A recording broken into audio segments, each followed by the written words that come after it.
Hey, bienvenue en prolongation. Ouais, c'est quelque chose qui est maintenant avec les prédications, une des choses que je vais faire lorsque ça arrive, on va aller en prolongation. C'est-à-dire que tout ce qui n'a pas été mentionné dans le message, qui n'a pas été nécessairement adressé, mais qui aurait pu être touché, ben, en fait, ce que je vais faire, c'est qu'on va complémenter le message du dimanche. Ce qui va être fait, c'est qu'en réalité, il va y avoir cette capsule-là qui va être apportée, qui va venir juste expandre un petit peu certains des points sur lesquels on peut avoir des informations peut-être plus historiques, théologiques, philosophiques, qui vont venir combler l'idée ou qu'est-ce qui est apporté, fait que ça va venir bonifier l'expérience de la prédication. Dans les moments où il y a une prolongation, évidemment, comme le mot le dit, c'est en prolongation, et ce n'est pas à toutes les fois qu'il y a une prolongation, mais lorsque le contexte ou la situation s'y prête, on aura une prolongation du message qui vous sera donné comme ça. Donc, je suis bien content de pouvoir vous accueillir dans cette prolongation-là. Donc aujourd'hui, c'est la prolongation du message qu'on a fait, qui est le message sur médias sociaux et Jésus, utiliser les bons filtres, qui est le dernier message en fait dans la série Pandémie et christianisme. Et dans cette série-là, ben, on a parlé de beaucoup des sujets de l'heure, évidemment. Comment être chrétien dans une pandémie, comment se comporter à travers cette situation-là. Et lorsque j'ai débuté cette série-là, j'ai pris la réflexion que on avait eu cet été un invité, le pasteur Christian Lachance, qui était venu, et il avait apporté une réflexion d'une citation de Dave Willis, qui dit « Si Dieu répondait à toutes tes prières, est-ce que le monde serait différent ou seulement ta vie? » Et c'est un peu la réalité de comment on a adressé avec les années l'Évangile dans un mode un peu de manière, je dirais, pseudo-égoïste, dans le sens que tout est centré sur moi. Jésus est mort pour moi, la relation de moi, mes besoins, toutes mes attentes, mon bonheur, mon plan, ma vision, tout ce que Dieu veut m'apporter. Et quand on a apporté ça, c'est pas que l'Évangile ne peut pas être personnalisé à nous-mêmes individuellement. Au contraire, elle est individuelle. Par contre, ce qui devient dangereux, puis dans tous les cas, c'est lorsqu'on va trop loin, lorsqu'on ne garde pas un certain équilibre dans nos propos. Et ceci dit, c'est qu'on perd la perspective quand on a cette attitude-là, que tout est à propos de Jésus et non à propos de nous. Et c'est ça qui peut devenir un peu dangereux. Et lorsque j'ai abordé cette série-là, il faut penser qu'à travers toute cette pandémie-là, beaucoup des messages en fait, tous les messages que j'ai apportés mettaient une emphase bien particulière sur celle de que c'est à propos de Jésus, que c'est pour Jésus, et tout ça est à cause de Jésus, c'est à cause de lui. Et donc, dans cette série-là, on a regardé plusieurs points. En fait, le message résumé entre être sage, être doux et être aimant. Et dans ces points-là, évidemment, on a parlé de Jésus qui mentionne être la vérité, qui dit ben, c'est moi la vérité. La vérité, ce n'est pas quelque chose nécessairement juste simplement des propos vrais qu'on dit, mais c'est une personne. Donc, pour condenser tout ça, vous avez écouté le message à ce sujet-là. Mais lorsqu'on se rend dans la section un petit peu plus loin, être sage, dans la section être sage, il y a plusieurs points que je n'ai pas abordés, qu'on pourrait même élaborer par rapport à ça. Tu sais, on a un regard, tu sais, comme je disais, que les disciples de Jésus, on les regarde d'une manière particulière, c'est-à-dire qu'on nous observe de manière... Puis tout ce qu'on est, tout ce comment on se comporte, reflète Jésus à l'ère du web. Donc, c'est pas simplement je suis un chrétien et c'est dans ma vie privée, donc personne n'est au courant. C'est qu'en réalité, lorsqu'on est chrétien, on est observé de partout et tous les gens regardent ce que nous faisons. C'est tout à fait normal. Et ce qui implique, je dirais, tout ce qui est le web. Donc, quand on représente Jésus, dans une des choses qu'il faut réaliser, c'est que on ne le réalise pas toujours, mais on est ambassadeur de Christ à tout moment et partout où nous sommes. Et ça implique sur le web. Les dernières instructions que Jésus a données à ses disciples étaient qu'il les envoyait dans le monde de manière suivante. Il avait dit dans Matthieu 10, 16, « Je vous envoie comme des brebis au milieu des loups. Soyez donc prudents comme les serpents et simples comme les colombes. » Prudent et simple. Sage, doux et aimant, mais aussi faire attention.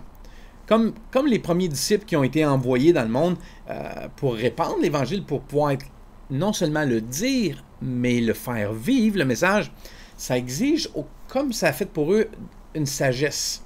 Puis, étant donné que les gens n'entendent pas seulement nos paroles, mais voient aussi comment on vit, nos gestes. Tu sais, souvent on dit « Ah, vous êtes la seule Bible que les gens vont lire ». Oui, c'est vrai, mais aussi on est sur le web, ce que les gens vont lire aussi exactement. Donc, ils n'entendent pas seulement nos paroles, ils ne voient pas seulement nos gestes, mais ils réfléchissent en lisant ce que nous postons, ce que nous mettons en ligne. Donc, ça devrait nous emmener à réfléchir 2 fois avant de peser sur Send, sur Envoyer, sur Répondre. On devrait avoir cette réflexion-là.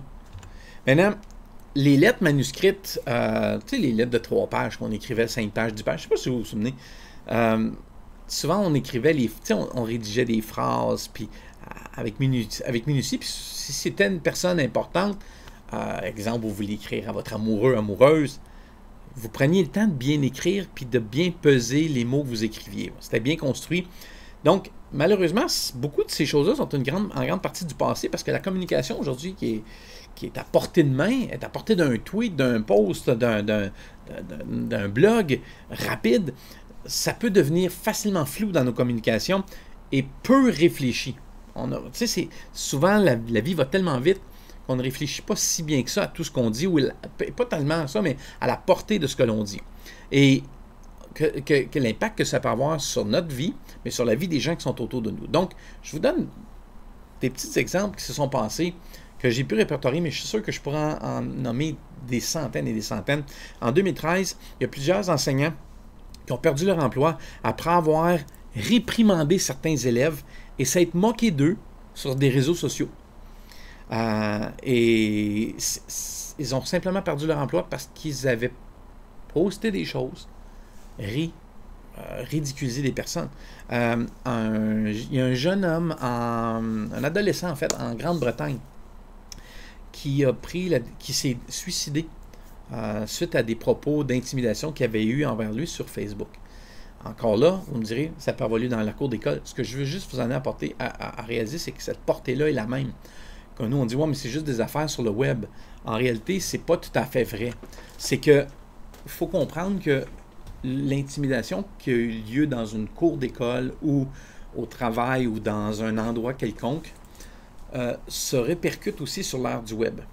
Donc, ce que je veux juste amener, c'est que, chers chrétiens, les propos qu'on peut avoir sur le web, peu importe la plateforme de médias sociaux, ont le même impact que les propos qu'on peut avoir en personne dans une discussion ou dans une... Tu sais, qu'on veut ridiculiser quelqu'un en personne ou qu'on veut l'intimider, ben ça se répercute aux 2 endroits.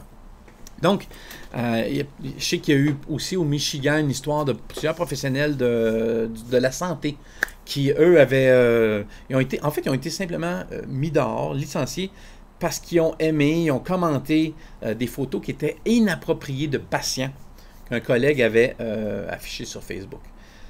Tu sais, manifestement, notre comportement sur le web, sur l'ère du numérique, est très important.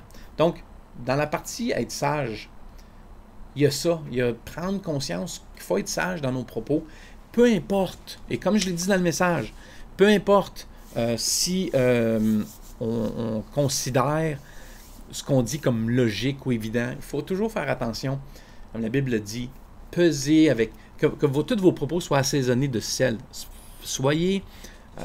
Prenez précaution de tout ça.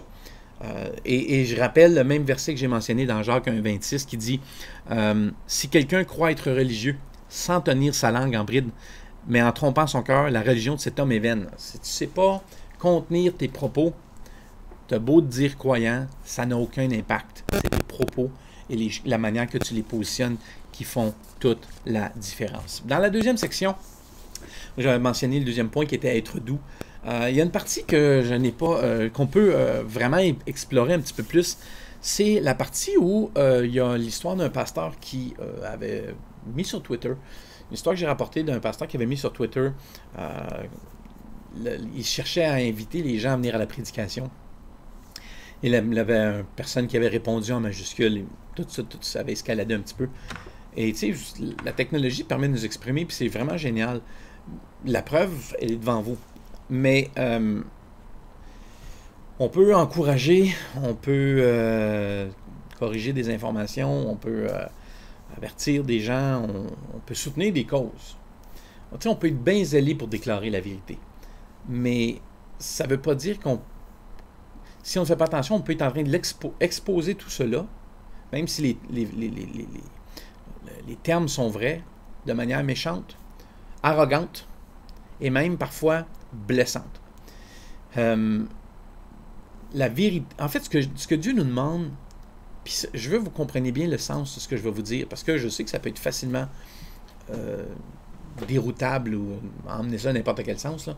Mais ce qui peut arriver, c'est que Dieu ne nous demande pas de partir et de dire toute la vérité tout cru tout le temps. C'est pas ça qu'il nous dit. Il nous demande d'être des personnes vraies. Puis quand on est une personne vraie, en fait, quand on est vrai, c'est la vérité qui sort de nous. Donc, tous nos propos sont teintés de vérité. C'est pas simplement je dis des phrases vraies, mais je suis une personne vraie. Et c'est cette notion-là que Jésus a apportée quand il a dit « je suis la vérité ». Il n'a pas juste dit « je dis la vérité ». Il n'a pas simplement dit « mes paroles sont la vérité ». Il n'a pas juste dit ça. Il a dit « je suis la vérité ». J'incarne la vérité. Je suis, c'est l'expérience de la vérité. Et ça devrait nous donner beaucoup sur cette idée-là du deuxième point que j'apportais d'être doux. Et j'avais apporté un verset dans 1 Pierre où, en fait, c'est ce verset-là qui est souvent utilisé comme pour l'apologie, qui est tout cet aspect-là de défense des dogmes, où il va dire, soyez toujours prêts à répondre avec douceur et respect de toute personne qui vous demande raison de l'espérance qui est en vous. Ça, c'est dans 1 Pierre 3,15. Et lorsqu'on regarde tout ça, il faut comprendre une chose, c'est que l'apôtre Paul a écrit son épître à ceux qui étaient étrangers, qui étaient dispersés dans le Pont, la Galatie, la Cappadoce, l'Asie, la Bithynie. Et c'est ce qu'il dit au début de son épître. Et tous ces endroits-là se trouvent en réalité en Turquie. La Turquie aujourd'hui, moderne. Mais les enseignements de la lettre s'adressent à tous les croyants globalement. Et Pierre écrit à ce groupe de chrétiens-là qui souffraient, et qui souffraient d'injustice à l'époque, et de faux enseignements. Et c'était ces faux enseignements-là qui s'étaient immiscés dans l'Église. Puis les autorités étaient hostiles à l'Évangile, autorités gouvernementales, je parle. Des ennemis qui répandaient toutes sortes de choses, de mensonges au sujet des croyants. Puis ceux-ci vivaient dans des temps extrêmement difficiles. Et c'est dans ce contexte-là que mais Pierre va leur parler, puis c'est un contexte assez douloureux, puis Pierre va reprendre les paroles de Jésus un peu dans le Sermon de la montagne, parce que tu sais, Jésus qui dit « Aimez vos ennemis et priez pour ceux qui vous persécutent ». Puis lui, quand il va dire « Ne rendez pas le mal pour le mal », il va dire ça dans Pierre 3,9, « Ou injure pour injure, bénissez au contraire, car c'est à cela que vous avez été appelés afin d'hériter la bénédiction ». Pierre est en train simplement de mentionner, de dire, soyez donc doux dans vos réponses, soyez assaisonnés, soyez des gens qui répondent avec l'espérance, montrer l'espérance qui est en vous, de démontrer, rendez pas le mal pour le mal, ne répliquez pas au mal par le mal. Soyez plutôt doux et respectueux dans vos propos. Et ça s'applique autant dans nos propos et nos interactions sur le web. C'est là qu'il va dire, bon, mais sanctifiez dans vos cœurs Christ le Seigneur, soyez, en étant toujours prêt à répondre à quiconque vous demande vous demandera raison de l'espérance qui est en vous, mais il va toujours dire de le faire avec douceur et respect. Et la plupart d'entre nous, on rencontre pas nécessairement le même genre d'opposition que les premiers chrétiens ont vécu. C'est pas nécessairement la même persécution. Mais ça reste une persécution. Ça reste parfois une opposition. Malgré tous ces versets-là, qui nous fournissent des instructions quant à la manière qu'on devrait agir dans le monde afin d'exercer une influence positive. En fait, c'est ce que Jésus il nous a apporté en disant « Vous êtes la lumière du monde ». Une lumière, premièrement, ça ne parle pas. Ça brille. Il va dire « Vous êtes le sel du monde ». Premièrement, le sel, ça ne parle pas. Ça assaisonne. Ça influence. Dans les deux cas, le lien entre les deux, c'est la même chose. C'est l'influence que ces deux choses-là, ces deux éléments-là, ont sur leur monde qui les environne. La lumière et le sel ont un impact direct sur leur environnement, sans même avoir parlé. Donc, on remarque que Pierre n'exhorte pas simplement les lecteurs à juste supporter l'épreuve, mais il va leur dire, vous devez répondre. Mais la manière de répondre change tout. La manière que vous allez, les propos que vous allez utiliser, il nous encourage à répondre d'une façon qui va honorer Christ. Honorez Christ dans vos cœurs. Sanctifiez le Seigneur dans vos cœurs. Honorez-le, qu'il soit celui qui est au centre de vos propos. Et non pas de répondre selon votre émotion ou votre impulsivité. Donc, il est facile de voir que les conseils que Pierre apporte dans ce texte-là peuvent s'appliquer à notre usage de médias sociaux qu'on a aujourd'hui. Que ce soit tous les tweets, tous les posts, n'importe quoi qui se passe. C'est une réalité. Puis, je pense que c'est un bon point à regarder, que parfois, on peut avoir des propos qui sont méchants au lieu d'être doux, qui humilient les gens, qui les ridiculisent peut-être. C'est pas juste d'afficher la réponse vraie puis juste logique selon le propos, mais c'est de parler la vérité avec amour. C'est dans ce sens-là que l'apôtre l'apôtre Pierre va parler, mais ce qui va faire référence exactement à ce que Jésus dit lui aussi dans le Sermon sur la montagne. Donc, ça, c'est pour le point 2. Et dans le troisième point où j'avais apporté, qui était celui d'être aimant, j'ai mentionné aussi que c'était impossible de savoir exactement ce que Jésus posterait sur les réseaux sociaux, évidemment. On ne sait pas exactement, on ne sait pas grand-chose à ce niveau-là. On sait même, parce qu'il y a des gens qui disent « Oh, mais Jésus serait républicain ou démocrate, serait conservateur, serait libéral. » C'est pas possible de savoir ça. Mais moi, je ne pense pas qu'il serait affilié à aucun parti politique, premièrement. Là. Il ne l'a jamais été. Mais quand les pharisiens et les hérodiens de l'époque, qui étaient ennemis, eux autres, sur le plan politique, ont envoyé, en même temps, simultanément, ils ont envoyé des gens, des représentants de chacun de leurs groupes, pour poser une colle à Jésus, pour essayer de le piéger par rapport aux impôts, par rapport à l'argent. Et quand ils ont posé la question à Jésus, à qui on devrait donner les impôts, blablabla, et Jésus leur dit, donnez-moi une pièce de monnaie, puis là, il pointe, puis il dit, regardez, c'est la face de qui que tu, c'est à César, on va rendre à César ce qui est à César, et à Dieu ce qui est à Dieu. Et c'est dans ces propos-là, Jésus a évité d'embarquer dans un débat politique. Jésus a refusé d'aller dans cette direction-là. Il s'en est brillamment dégagé. Parce que, en faisant ça, c'est que ça l'éloignait de la mission pour laquelle il était là. Et c'est ça qu'il faut se souvenir qu'en tant que croyant, qu'on a une mission, qu'on a un appel, qu'on a, en tant que disciple, on est là pour une raison. Et Jésus nous donne cet exemple-là. Puis quand il dit « Je suis la vérité », il incarne la vérité et il démontre, lorsque Christ habite en nous, ce qu'on devrait incarner. Et c'est pour ça que c'est facile de glisser dans toutes sortes de débats ou dans toutes sortes de situations. Mais Jésus a toujours cherché à éviter d'embarquer là-dedans et de demeurer centré sur le royaume de Dieu, sur l'appel qu'il avait, sur sa mission et sa raison d'être. Et en tant que croyant, on est dans le même bateau. Et, tu sais, je disais, le troisième point, c'était être aimant. C'est de réaliser une chose, c'est que Jésus a toujours démontré qu'il était amour, avant tout. Et l'apôtre Paul va condenser cette pensée-là dans 1 Corinthiens 13, versets 4 à 8. Et pensez à Jésus quand je vais le dire. Pensez qui je vais personnifier. Ça dit, l'amour est patient. L'amour est plein de bonté. L'amour n'est point envieux.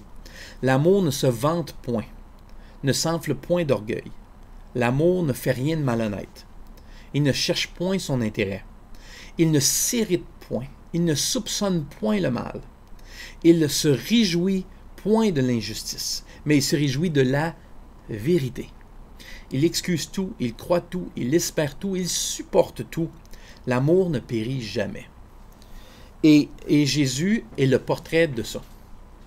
Tu sais, quand les règles dirigent nos vies, on perd de vue les choses importantes comme l'amour et les relations.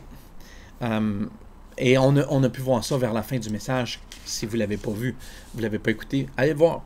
Mais on peut facilement perdre ça de vue quand on jette un coup d'œil à nos propos sur nos réseaux sociaux. Et peut-être que vous n'êtes pas tant que ça sur les réseaux sociaux. Vous dites, ben moi, je fais attention. Good job. Mais sachez que ce n'est pas une question de suivre des règles. C'est une question de personnifier une personne. Que cette personne-là, Christ, habite en moi. Et ça doit dégager ça dans ma vie.